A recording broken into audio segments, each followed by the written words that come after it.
Olá, povo amado de Deus, paz e bem. Esse é o nosso encontro. O Evangelho de hoje ensina nesta sexta-feira da terceira semana da Páscoa. Sexta-feira a gente sempre dedica uma devoção, um carinho, um amor especial ao Sagrado Coração de Jesus. Então rezemos juntos. Sagrado Coração de Jesus, que tanto nos amais, fazei que vos amemos cada vez mais. Sagrado Coração de Jesus, tende piedade de nós. Abra agora a sua Bíblia, São João capítulo 6, do versículo 52 até o versículo 59. São João capítulo 6, do versículo 52 até o versículo 59, que diz assim: Naquele tempo, os judeus discutiam entre si, dizendo: como é que ele pode dar a sua carne a comer? Então Jesus disse: em verdade eu vos digo, se não comerdes a carne do Filho do Homem e não beberdes o seu sangue, não tereis a vida em vós. Quem come a minha carne e bebe o meu sangue tem a vida eterna, e eu o ressuscitarei no último dia. Porque a minha carne é verdadeira comida,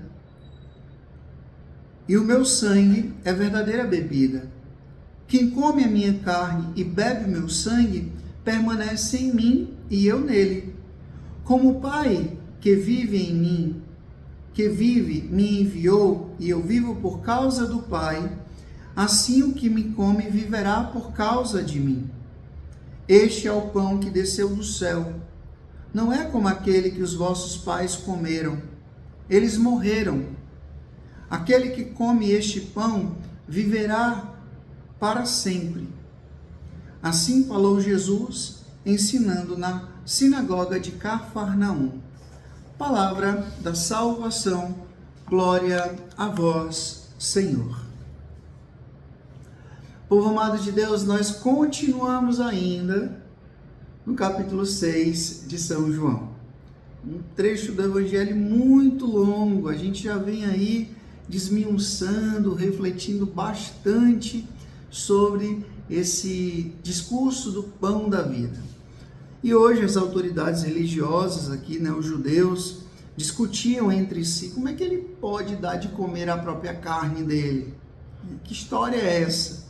A gente vai ver depois, ainda tem uma consequência, porque alguns discípulos começaram a desistir da caminhada porque não aceitavam essa história de Jesus dar a comer a própria carne. Gente, a primeira coisa que nós precisamos ter consciência é de que nós não somos canibais, né? Nós não somos aqui canibais para comer a carne de Cristo como a gente imagina no sentido cruento, né? Ou seja, pegar um pedaço de carne, a carne de Jesus, e botar na nossa boca. Não.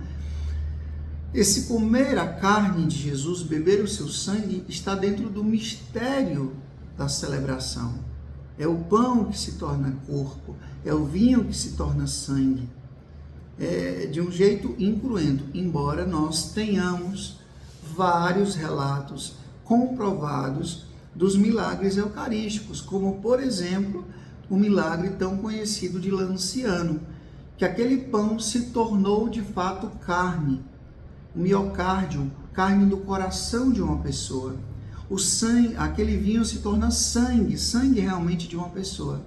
Aí de forma cruenta, que se pode ver realmente a carne e o sangue.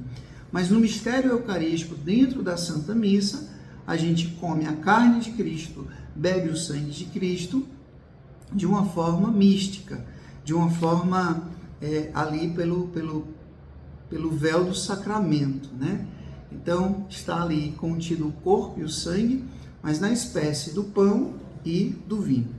Eu sei que parece difícil de entender, mas você consegue compreender bem o que eu estou querendo falar. Mas para isso também é necessário a fé, né?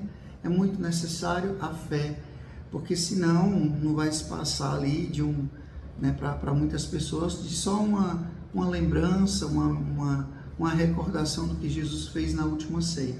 Mas a gente não faz só uma recordação, a gente faz memória. E a memória atualiza aquele mistério. É como se só tivesse existido realmente uma missa, aquela que Jesus fez lá com os discípulos, e cada missa que é presidida, que é celebrada, é uma atualização daquela. Mas eu queria chamar a atenção de vocês para uma coisa muito interessante, né? Existem duas palavras gregas para falar de bios, para falar de vida. É a vida bios, aí vem a biologia, vida no sentido de bios, né? da dimensão fisiológica, e a vida no sentido zoer, que é a vida eterna. Quando Jesus está falando aqui, quem come a minha carne viverá para sempre, não é no sentido bios somente, né? Mas é no sentido zoer, é no sentido espiritual. Porque todos nós sabemos que mesmo quem comungou a vida inteira, como Carla Cutts, por exemplo, que começou a comungar aos 8 anos de idade, ele faleceu aos 15 anos. Então, a dimensão biológica, ela acabou, né? Mas a gente acredita que, porque ele recebia a Eucaristia diariamente, amando a Eucaristia, até mesmo fez um site para divulgar os mistérios eucarísticos, né? Contabilizando tudo, organizando tudo, documentando tudo, ele hoje tem a vida zoer, a vida eterna, estar com Deus na glória do paraíso. Então, nós queremos receber a Eucaristia para essa vida zoer, essa vida eterna. Que a gente possa, a cada Santa Missa, a cada momento de adoração, a cada oportunidade que nós tivermos de estar na presença de Jesus Eucarístico, que a gente pense: Senhor, é essa vida que eu quero. Essa vida que, como disse São Paulo, é o que Deus tem preparado para nós, são coisas que os olhos não viram, que os ouvidos não ouviram e que a mente não é capaz de imaginar, que Deus está preparando para cada um de nós nessa vida zoer, nessa vida eterna. O Senhor esteja convosco, Ele está no meio de nós. Que Deus Todo-Poderoso vos abençoe. Ele que é Pai, Filho e Espírito Santo, Deus nos deu o céu, paz e bem. Até amanhã, se Deus quiser.